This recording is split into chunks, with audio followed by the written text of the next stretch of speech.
நமஸ்காரம். நான் இன்னைக்கு கொத்தமல்லி பொடி பண்ண போறேன். அதுக்கு தேவையான பொருள் எடுத்து வச்சிருக்கேன். வெத்த மிளகா, உளுத்தம்பருப்பு, கொத்தமல்லி, பெருங்காய பொடி வறுக்கும் போது போடணும். இது வதக்கும் போது கொஞ்சோண்டு புளி போடணும். எல்லாம் வறுத்துட்டு எடுத்து காமிக்கிறேன். பொடி பண்ணிட்டு எடுத்து காமிக்கிறேன். அடுப்பத்தை வச்சாச்சு. இன்பச்சட்டி போட்டாச்சு. அதுல கொஞ்சமா எண்ணெய் விடுறேன். கொஞ்சமா எண்ணெய் விட்டுட்டு இந்த வெத்த மிளகாவையும் உளுத்தம்பருப்பையும் அதில் போடுறேன்.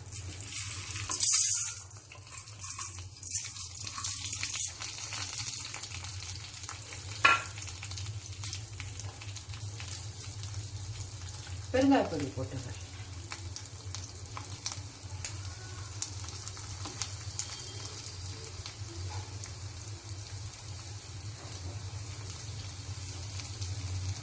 இதை வறுத்து எடுத்து வச்சுக்கணும்.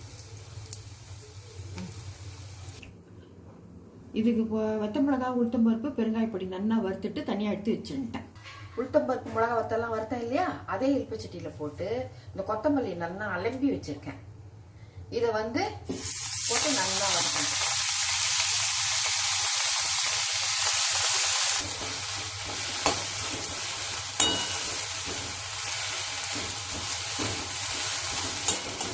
கொத்தமல்லியை நல்லா வதக்கி எடுக்கணும். அதில் தண்ணி இல்லாமல் நல்லா வதக்கி எடுக்கணும். அடுப்பை மீடியமாக வச்சுண்டு கொத்தமல்லி நல்லா வதங்கிடுச்சு. அதுலேயே கொஞ்சம் புளி போடுறேன். கொஞ்சமாக போட்டு அதையும் நல்லா வதக்கிட்டு அதுக்கப்புறம் ஆறினோடனே மிக்சியில் போட்டு பொடி பண்ணணும்.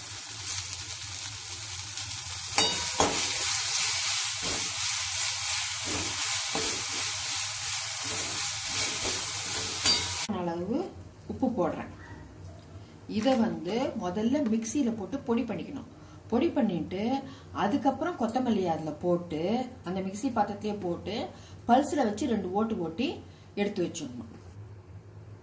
வறுத்து காமிச்ச மெத்தல பொருள்லாம் வெத்த மிளகா, உளுத்தம்பருப்பு, பெருங்காய பொடி வறுத்தது இப்போ பொடி பண்ணி எடுத்துட்டேன். இப்போ இதில் வதக்கின கொத்தமல்லியை போட்டு பல்ஸில் வச்சு ஒரு ஓட்டு ஓட்டி கொத்தமல்லி பொடி ரெடி. தண்ணி விடாம பல்ஸில் வச்சு அரைச்சி எடுத்திருக்கேன். தண்ணி விட்டால் அது தொகையல் ஆகிடும். சாப்பிட்டு பார்த்துட்டு டேஸ்ட் பார்த்துட்டு கமெண்ட் பண்ணுங்க. சப்ஸ்கிரைப் பண்ணுங்க. தேங்க்யூ.